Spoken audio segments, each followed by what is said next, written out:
What's up, fellas? How we doing today? Damn, this feels pro. I'm not gonna lie. These headsets. Yeah, it sounds good, right? Yeah. I feel like I'm on ESPN or something. Yeah. And This then look is at it. You game got the day. arena in the back. I think it's like F1 Totally. broadcasting. ESPN. Yeah, you guys have you guys been watching any of the camel races? We've not. Have there been camel races? I've seen the robot fights. I've missed the camel races. You gotta watch the camera. You got the hotel TV's looping camel races, and it looks like the most incredible thing ever. You, as a spectator, you drive in a car next to the track watching the race. So, anyways, maybe not the point to get in here.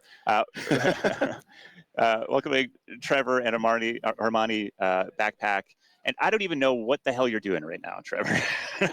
Yeah, I'm building stuff again. Yeah. I've started a product studio called Copiapoa. I've spent a lot of time in the space building things across AI, media, and been fixated on this idea that creative people should be rich.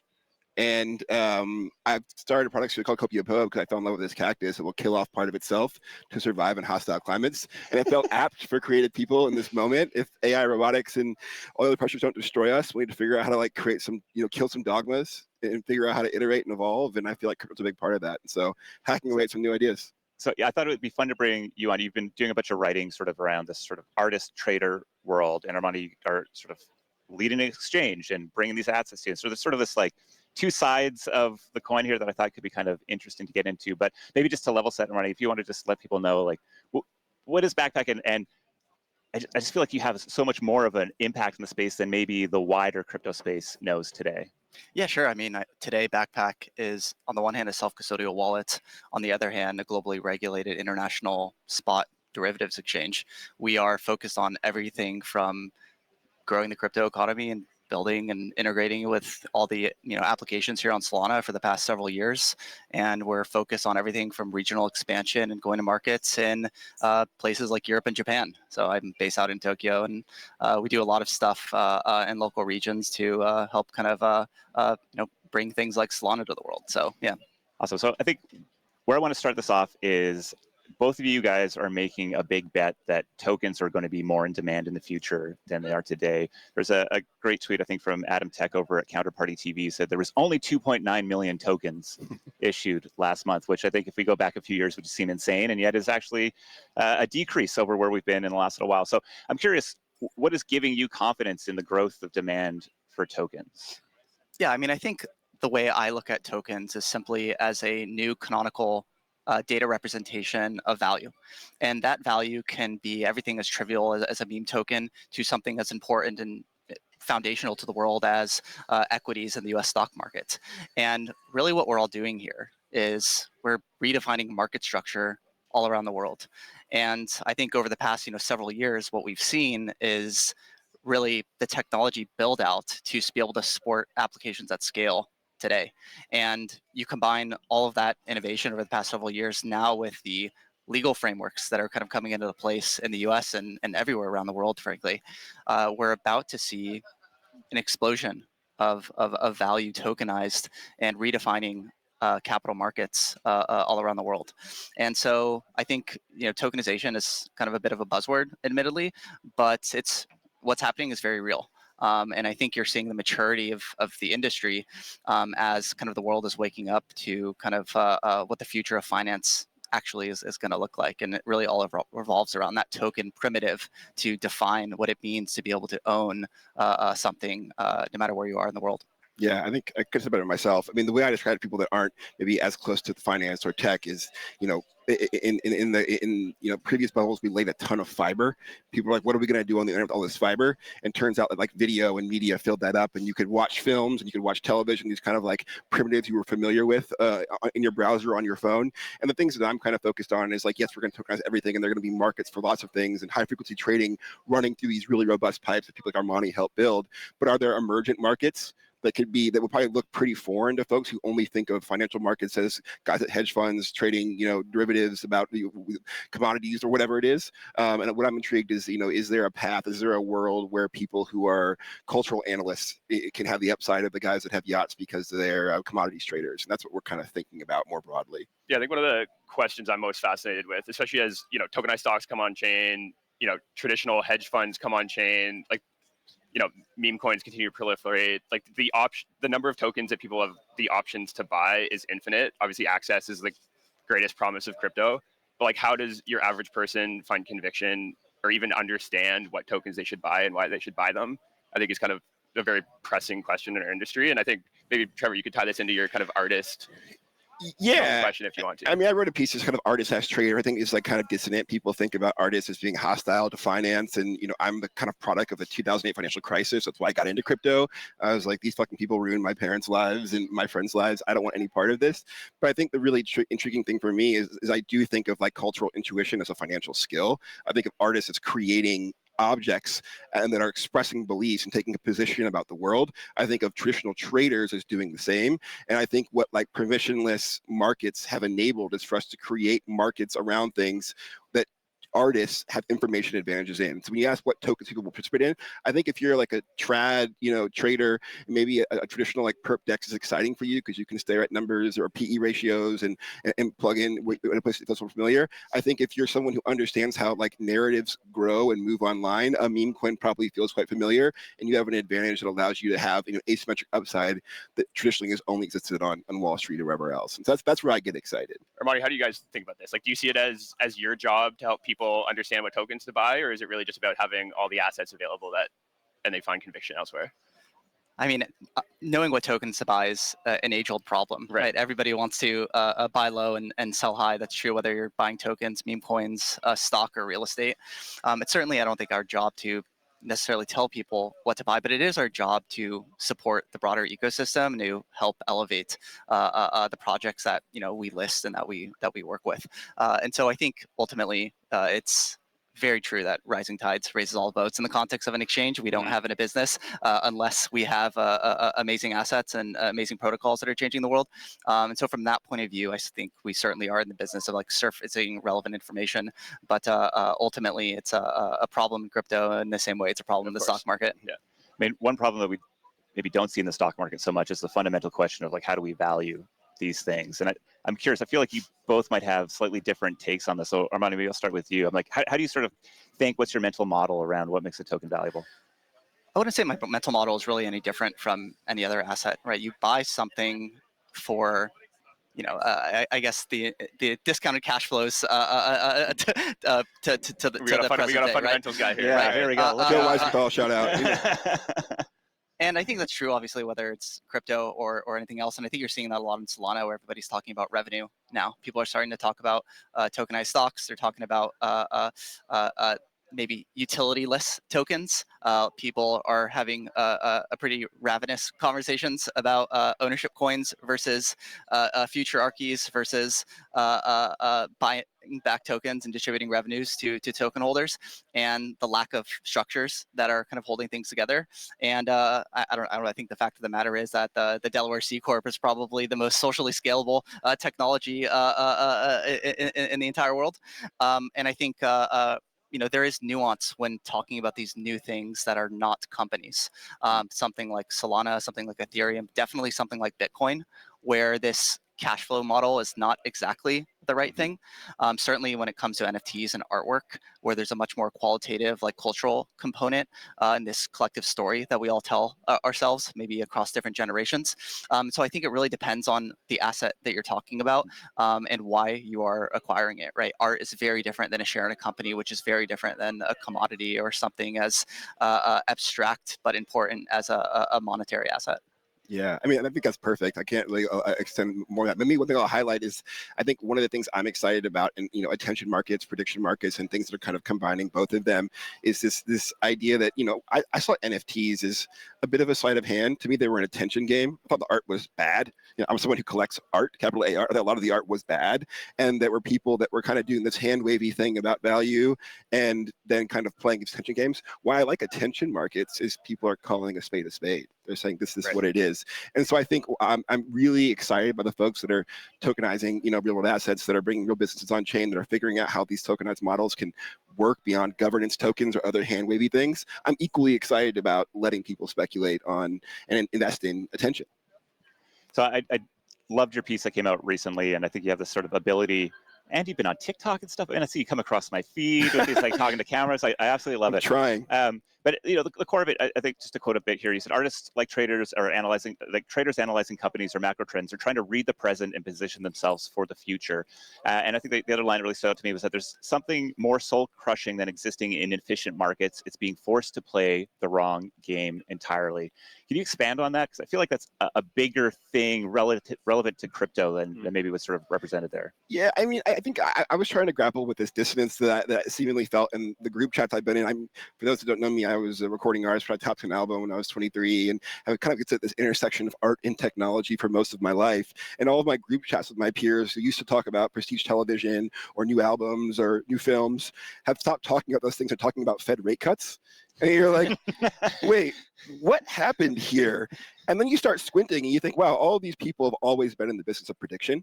There just weren't markets that allowed them to participate. They had to kind of participate in these like really inefficient markets. We had a lot of information asymmetry intentionally, and they would create a product to try to express a belief about the future and hope that the market understood that, and then they would be, and evaluate flow back to them accordingly. But I think the introduction of things like prediction markets, attention markets, of even traditional markets coming on chain in a place where they can participate without all of these barriers, has allowed them to express some of these beliefs, and now they're getting excited about what other ways they can do those things. And that's stuff that I get really excited about. It feels like some new design space that kind of integrates these things, these two worlds that can seemingly live at odds: finance and kind of like culture or the art world. I'm curious what your artist friends thought of the post. Were they like, "You're an idiot. I'm not trading tokens," or no? I mean, I think what I'm trying to do now with like making videos and getting these ideas out is oftentimes I feel half cooked, but I want to get them out. And I think what resonated with a lot of people was this idea of like, yeah, my skill set probably is more aligned with being a trader than being a marketer. Like I sat at home on my computer and made beats because I didn't want to interface with people. I didn't want to like find when I'm trading, I don't need to go like seek out a counterparty. I can just take a position, and if I'm right, I can be validated pretty quickly. And I think all of you guys probably know this experience being in crypto. Like, sure, it's fun to get rich, but it's often way more fun to be right. And I think a part of the cultural and like artistic experience is like making a record and turning into record labels like no one's going to get this. This is fucking insane. And then having it do really well and being like, you didn't see it, I saw it, and I'm bringing it into the world. And so to me, I feel like bizarrely like quite parallel. I wonder if you have a take on that, Armani. I mean, I think just to go off a bit on a tangent. So we've got an NFT project and Mad Lads in addition to Backpack. And I think the one thing that really strikes a chord with me is the aligning force of tokens, whether it's in the form of an NFT or a meme token or a utility token of some sort. There's just genuinely this incredible dynamic that happens when you can collectively align people around a single symbol and a single sense of purpose, whether it's a new startup that's being formed, a new art project, or a new album.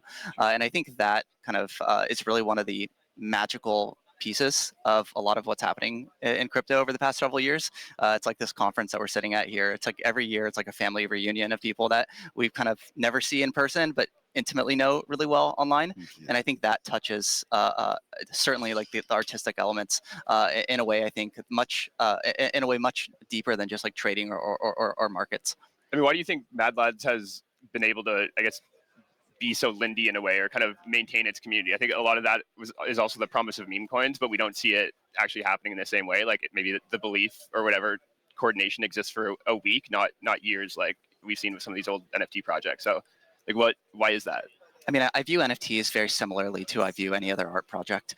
You might, ask the question like, why is why might my parents say Jimi Hendrix is the best guitar player ever? And it's not because he's like, the best at like, playing chords and he's like the fastest at like strumming or whatever. It's probably because they all did a bunch of acid at Woodstock in the 60s together, right? It's this collective shared experience across an entire generation where everybody revolved around a single story. And I think that is certainly true in music. It's true in art. It's true in NFTs. It's true in crypto. It's just the form factor is different. We're not listening to music. We're holding, pictures. We're holding tokens. We're collectively, telling this crypto story. And it's as much of a cultural movement as it is a technological movement.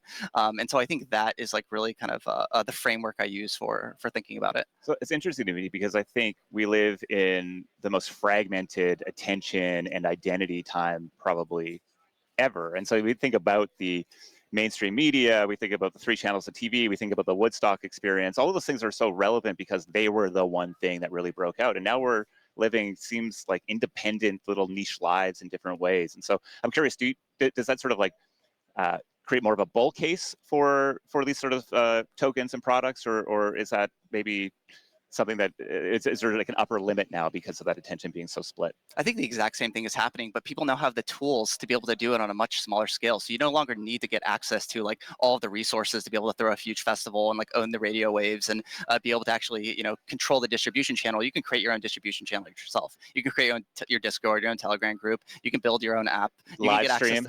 Yeah, live stream. Yeah, exactly. And so I think the exact same thing's happening. It's just happening in a much more kind of local way, which is giving rise to just much richer, I think, experiences just happening on a local scale.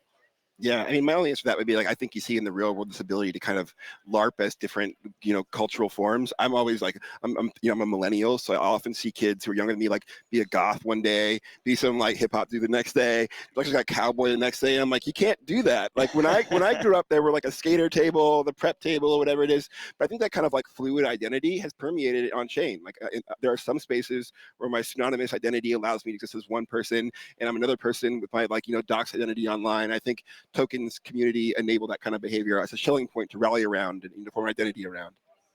Yeah, very interested to get a good sense of the opportunities you guys are seeing ahead of you and running after. So Armani, maybe starting with you, like you're building in a hyper competitive wallet exchange market. Like where do you see, I guess, the wedge you guys are carving out for yourself, and what's kind of the big vision? Yeah, I mean, I think there's two elements of what we're doing that I think is really important. So I think the first thing is we are a very crypto native company, but we are very much taking a very regulated first approach, because we want to be able to bring everything that exists in traditional finance and actually be able to monetize it and bring it on chain. So whether that's fiat on and off ramps around the world, things like tokenized equities, things like being able to deal with regulated institutions and counterparties all around the world. And so on the one hand, we deeply care about being this bridge between these two worlds, where on the one side of the spectrum you have this parallel financial system that's been built over the past 10 years, whether it's on Ethereum or Solana, and on the other hand you have this power structure that underpins the entire global economy that is starting to slowly but very clearly move in this direction. And so we are very much kind of at the center of that evolution. And the flip side of that is the actual product experience. So what we really focus on is a unified portfolio where you can be able to do anything. You can trade spot margin, borrow, lending, perps, connect to any DApp, be able to buy a beer or dinner with your friends, be able to deposit in your Apple stock, pull out dollars, and be able to go pay for rent or buy a home. And so being able to actually be kind of at the center of this kind of evolution of market structure is kind of like where we see ourselves fitting in, and that form factors in an exchange, it's in a wallet, but it's really in this all-encompassing financial services app. Yeah, Trevor, as you navigate this idea maze, try to figure out what products to build. Yeah, I mean, I think I could live on maybe on the other end of the spectrum. Like when I was building Little Michaela, I was like, it's pretty clear to me it was like a lot of digital value, and potentially like virtual celebrities could capture some of that and repatriate it to creative people, kind of be this pass-through vehicle for my friends who are choreographers or 3D artists, whatever it is. And then with FWB, it was another exploration and saying, okay, can creative people who make spaces interesting capture some of that value? And I think what I'm thinking about now is like it's clear that people like Armani have built these really impressive pipes, and they're going to be legacy formats that people understand. And probably 95% of it might look like stuff that he's building on, and I think the other 5% of it might be kind of the parallel to what film and television saw with like social media. It's like this weird thing of people dancing in front of their cameras themselves because there's one on a phone. That's net new. And so what I'm poking at is like I like a lot of the elements about prediction markets. I like a lot of the things, I love bonding curves, like a lot of things about meme coins, but there are parts that I want to try to jam together such that we can kind of have these more perpetual attention instruments and allow creative people and people cultural intuition to take positions in them and see huge upside as a result. So that's kind of what I'm poking at. Can you give us an example of a mechanism you're excited by, or? Yeah, I mean, I think the way I would talk about it, I mean, I actually really enjoyed, I don't see what Matt Levine was talking about, Kalshi doing markets for shoe prices on StockX. And he was like, clearly these should be futures, like, and I think about it myself. It's like there's interesting microstructures emerge when you try to like fit a really important like a culture market into this binary yes or no argument. And I think just pricing that and allowing it to exist as it should, in my opinion, is like a bit more elegant. And so the things I'm interested in is like, can we use AI and other tools to make sense of where some of these markets should live? Can we create fungibility? Can we try to condense things? Can we solve for fragmenting and vamping some of these problems that have made it harder to play these games? Can we make this more of a game of skill? such that like, and then this is where I'm kind of like a creator supremacist. I'm interested in like my people getting rich, and that's what I want to build for. It's going to be a good clip, Trevor. So this question of AI is actually one that's on everybody's mind. Obviously, I sort of see crypto as one of the big waves, and AI the next big wave. Those things coming together, I think, creates a really unique opportunity. I think, Trevor, you have sort of been, I think, through Lil Miquela, a very, very, very early adopter of this, and I'm very curious about, what would be done differently today if you sort of had these crazy tools. And Armani, I know that you guys have sort of been bringing in some of these superpowers into the app in a way that's trying to really unlock a lot of stuff. So I guess I'm curious how you guys are looking at the opportunity for AI as it sits today. Look, I mean, I think if you look at the two technologies, there's certainly two different sides of the same coin. On the one hand, you have this truth-seeking technology in crypto where you can verify anything. And that verifiability is ultimately what allows you to coordinate resources, humans, people, to do some things as boring and important as redefining market structure, and as like creative and exciting as meme coins, prediction markets, and NFTs. On the other side of the spectrum, right, you have AI, and you have basically the ability to embed intelligence into anything. And I think ultimately the world is going to figure out how to deal with the pros and cons of both of these things, because there are trade-offs. Being able to generate arbitrary images and videos for arbitrary things is perhaps going to be a pretty terrifying thing that we're going to have to deal with in our lifetime.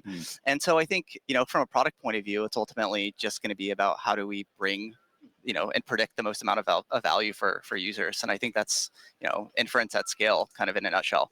And so whether that's being able to like vibe code a new app, or being able to predict what the users want to see, or being able to tell them that, this is a replacement for your, registered investment advisor to be able to, prudently like manage your retirement account. I think we're yet to see kind of how this shakes out, but I think like it's still pretty early. And I think the primitive of intelligence is like just like manifesting itself in a product form factor. And right now it's still like pretty messy. It's like you ask ChatGPT a bunch of questions and it gives you like, maybe 8 out of 10 times something reasonable, and then 2 out of 10 times something that it might hallucinate and be completely wrong. And so that probabilistic output is something that we still, I think, have yet to crystallize into something that makes sense. And so I think it's this, on the one hand, in crypto where everything is like perfect. And if you have a bug, the network goes down. But then on the other hand, AI is very probable and very imperfect. And so I think we've yet to see kind of how that form factor shakes out. But I think it'll definitely be an interesting intersection. Yeah, and I think on my end with Little Miquela, like the kind of green space that I saw was, when I'm interacting with Rihanna online, it's no different than interacting with Little Miquela. Like I'm not gonna meet Rihanna, I'm not gonna meet Little Miquela. Our relationship is formed in this parasocial way, and that intimacy actually creates a lot of value. And to me, the kind of opportunity was like, okay, where will that value go? Traditionally, we have these kind of like rent-seeking middleman in the form of like Rihanna on set, capturing all this value that should go to like the songwriters or choreographers or other folks. Brilliant performer, no shade to Rihanna. And the opportunity for me was like, is there a way to create these pass-through vehicles such that that value could throw to people that I thought were doing a lot of the work? And so I think what AI and crypto enables for us, in my opinion, is the ability to like iterate on ideas really rapidly and allow people to like stumble into novel businesses. I get really excited, as you mentioned, with the code generation, this idea of like mom and pop software. I'm building my own VST plugins for my music production. Like I don't write C, like I don't, like this is really brilliant. And so what I'm excited about is tokens enabling all kinds of different financial opportunities for folks that they can then use, in kind of like the AI and other tooling to build net new software, net new ideas, net new media around. And I'm actually quite bullish around a lot of like the generative artwork. I think some of it's like totally fucking insane and aesthetically really interesting. And so I'm obviously very excited about a lot of these things, and just excited to be in the arena hanging out with smart guys like this guy. Just happy to be here. Gentlemen, this is wonderful. I really appreciate you guys hopping on day 2 here at Breakpoint. Both these guys are building incredible things, so make sure you go give them a follow.